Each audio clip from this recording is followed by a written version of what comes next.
Hey guys, my name is Shreya and you are watching this video on our YouTube channel Shravi Life in Japan, and I hope you all are doing very well. As we are in the high season of winter, so today's trip is to Gala Yuzawa Snow Resort, Japan. और Ueno station पहुंचकर Shinkansen bullet train which is the fastest train in Japan Echigo Yuzawa station पहुंचे। Echigo Yuzawa station से walking distance में है गाला युजावा snow resort, और इस trip में हमारे साथ हमारे एक फ्रेंड भी हैं। तो चलिए इस वीडियो को एंजॉय करते हैं। Actually we went out on weekdays, लेकिन यहाँ आप लोग देखिए कि वीकडे में भी लोगों का कितना ज़्यादा क्राउड था। And we had a plan that we would do ski, क्योंकि ये हमारा फर्स्ट टाइम था तो हमें ट्रेनर की नीड तो थी।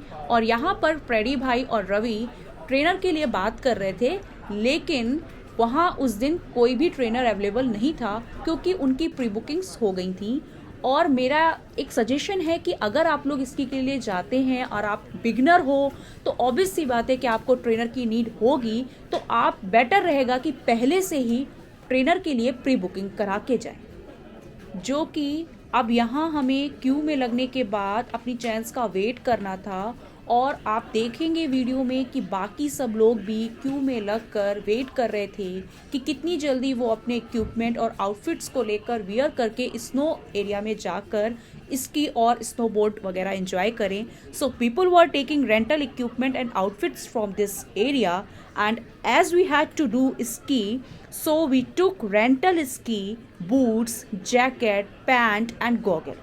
वहाँ पर रेंटल का प्रोसीजर ये था कि काउंटर से आपको एक फॉर्म लेकर फिलअप करना था, और उस फॉर्म में ये मेंशन करना था कि आपके ग्रुप में आप कितने कैंडिडेट हो और कैंडिडेट की डिटेल्स फिल करनी थी। फिर जब आपका चांस आता है, आप काउंटर में जाते हो, तो वहाँ पर आपके फिलअप की गई डिटेल्स के अकॉर्डिंग वो आपको आपके आउटफिट और इक्विपमेंट देते हैं। लेकिन अगर आपको कोई आउटफिट फिट नहीं आता है तो घबराने की ज़रूरत नहीं है। राइट हैंड साइड में एक एक्सचेंज काउंटर होता है जहाँ पर आप एक्सचेंज भी कर सकते हो। और हमारा चांस तो आ गया बहुत लंबा वेट करने के बाद भी, लेकिन हमारे पीछे अभी इतनी लंबी क्यू है और इतने सारे लोग अभी तक वेट कर रहे हैं। भाई बहुत ज़बरदस्त भीड़ थी उस दिन। तो दोस्तों, in rental area there were many screens and the video was playing in it. It was being told that how to wear your ski shoes. So we learned that while waiting in a queue. और यहाँ पर मैंने रवि को camera पकड़ाया कि आप video shoot कर लो, क्योंकि मुझे वीडियो बनानी थी ये दिखाते हुए कि मैं प्रोफेशनल तरीके से कैसे शूज़ वियर कर रही हूँ। लेकिन भाई ज़बरदस्त का स्ट्रगल था। बहुत वेटेड शूज़ थे ये, इनको पहनना तो डिफ़िकल्ट हो रहा था। उसके साथ साथ जैसे ही हमने चलना स्टार्ट किया, भाई ये लग ही नहीं रहा था कि हम अपने पैरों पे चल रहे हैं। हमारे पैरों में ऐसा लग रहा था कि बहुत ज़्यादा वेट लिफ्ट कराया जा रहा है। तो ये जितने भी अस्त्र शस्त्र हैं, for those the rental price is approximately 15,000 येन पर head for 2 days. Today is our first day, so we face little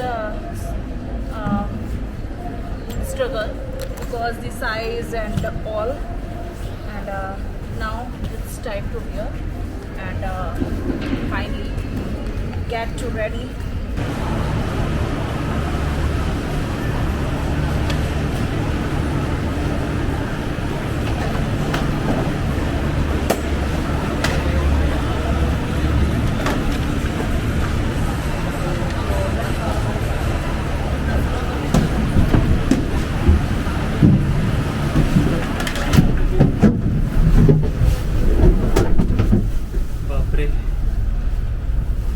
finally 1:15 में कल ना रवि जल्दी 8 बजे आ ही जाएंगे, है ना? कल यार अभी आराम से प्लाज एंजॉय करते हैं, कल सोचेंगे। हाँ, कोशिश करेंगे जितनी जल्दी हो सके।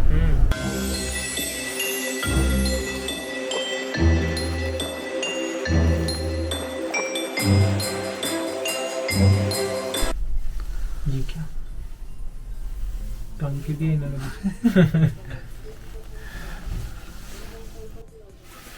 स्पेक्स सही लगाया, ये वाले ना यहाँ पे फिट हो जाते हैं। हाँ वही मैंने वाला हटाया, वो थोड़ा सा कंफर्टेबल होना चाहिए भैया। उधर गाड़ी है, देखो ये कैसे जम गया। अरे वाह, उधर का भी कितना अच्छा और है। घर देखो, घर ये हाँ। natural है सब। देखो अभी तो स्नोफॉल हो रहा है बाहर, अभी तक हम स्नोफॉल से तो टच ही नहीं हुआ, अभी तक रूबरू ही नहीं हुए। ऐसा कहीं इंडिया में होता है ऐसा? इस टाइप का नहीं, बट शिमला में थोड़ा बहुत होता है। थोड़ा बहुत होता है। मेरे जो फ्रेंड है जिनके साथ मैं यहाँ पे आया था पहले, तो वो शिमला मनाली में उन्होंने पहले की हुई थी स्कीइंग, तो वो बता रहे थे कि वहाँ पे ना मतलब बर्फ वगैरह बहुत हार्ड होती है, तो बोले तो गिरो ना तो इतनी लगती है ना, तो ये बोले थे कि यहाँ पे बहुत अच्छा है, बहुत सॉफ्ट है और कुछ नहीं होता है यहाँ पे ऐसे। देखो व्हीकल्स जा रही हैं। Wow, now we are going.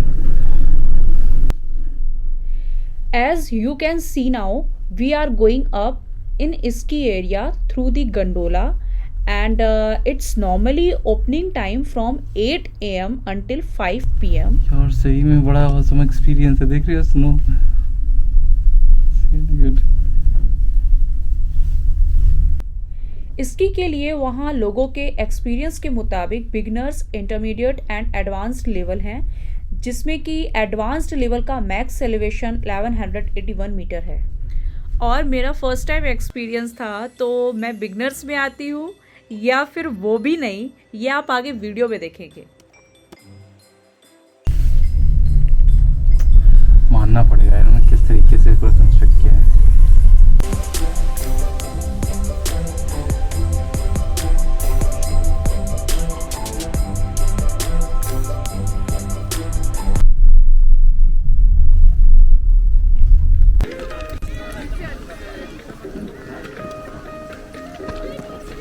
कितना वो है यार, सॉफ्ट दिख नहीं रहा है, ऐसे में स्कीइंग भी कैसी करेंगे। यहाँ से शुरुआत हो गई थी हमारे मेन स्ट्रगल की, बिकॉज स्नोफॉल भी हो रही थी और मुझे तो वहाँ पहुँच के ये लग रहा था कि भाई ये नीचे नीचे स्नो ठीक है, लेकिन जो ऊपर से गिर रही है ये रुक जाए।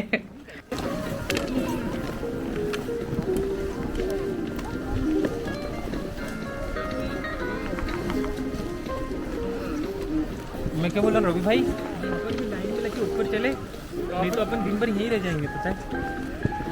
दिख तो वैसे भी कुछ नहीं रहा है, ऊपर जाके थोड़ा सा टफ होगा, पर गिरेंगे हम 10 बार और क्या, उसके लिए तो हम रेडी हैं। भाई बेसिक में यहाँ बताने का ट्राई कर, तो मेरी कैसी इच्छा थी थोड़ा सा ऊपर जाते और फिर थोड़ा सा ही चलते, पर ऊपर जा ही नहीं पा रहे। थोड़ा सा गैप रखो पैरों में। रवि इधर आना, रवि इधर देखना, Ravi. Actually people were going through the gondola above और स्की करते हुए नीचे आते थे, लेकिन यहाँ पर इस बंदी का सीन कुछ अलग ही था। मैं गंडोला से ऊपर जाती थी और वापस गंडोला से नीचे आती थी। ऊपर जाने के बाद मैं बहुत बार ट्राई करती थी, गिरती थी। फर्स्ट टाइम था, फर्स्ट डे था, काफ़ी स्ट्रगलिंग था हमारा फर्स्ट डे। हैवी स्नोफॉल भी थी, कोल्ड वेदर, फॉग भी हो रहा था, तो थोड़ा सा टफ था उस दिन, मतलब अच्छे से स्की कर पाना, लेकिन फिर भी हमें ट्राई करना था। हमने ट्राई किया और हमें तो एंजॉय करना था, तो हमने खूब सारा एंजॉय किया, खूब सारी मस्ती करी और बहुत ही सुंदर नज़ारे देखे, जैसा कि मैं मूवीज़ में देखती थी। और वो नज़ारे जो मैं मूवीज़ में देखती थी वो मैं अपने आँखों के सामने देख रही थी, तो बहुत ही ऑसम एक्सपीरियंस था। और हमने काफ़ी सारी चीज़ें सीखी, जैसे कि स्नो के ऊपर जब आप फास्ट स्लाइड करते हो तो आपको ब्रेक कैसे लगाना है अपने पैरों के थ्रू, कैसे अपने पैरों को बैलेंस करना है, काफ़ी सारी चीज़ें हमने सीखी।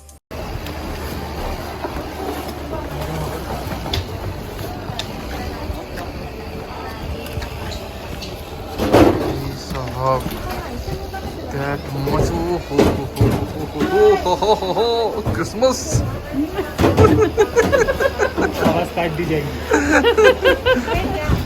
चलो अपने को उधर से ऐसे ही निकलना है ना। हाँ वो स्टिक भी रखे हुए ना। हाँ मेरे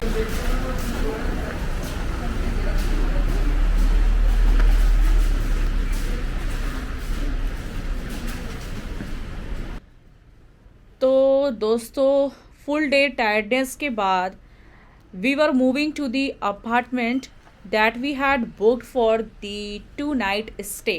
और इवनिंग टाइम में ठंड भी बहुत तगड़ी हो गई थी, तो इस तरीके से कुछ पूरा अपने आप को कवर करना पड़ा था।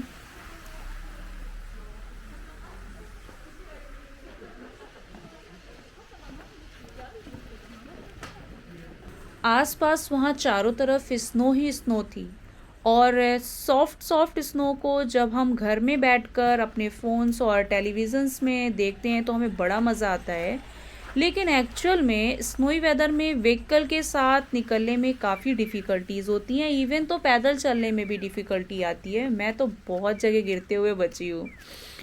और आप देखेंगे कि रोड के साइड में बहुत सारी स्नो है, but roads are kept clear of snow with hot sprinkled water fed through underground pipes.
और फिर बुक्ड अपार्टमेंट में पहुंचने के बाद हमने डिटॉक्स वाटर एंजॉय किया, और फिर हमने थोड़ी गपशप करी और डिनर वगैरह करके हमने रेस्ट किया। मुझे आ रहे हैं ऊपर टांग दिए थे इन्होंने। तुम्हारा सही से नहीं, कोई नहीं।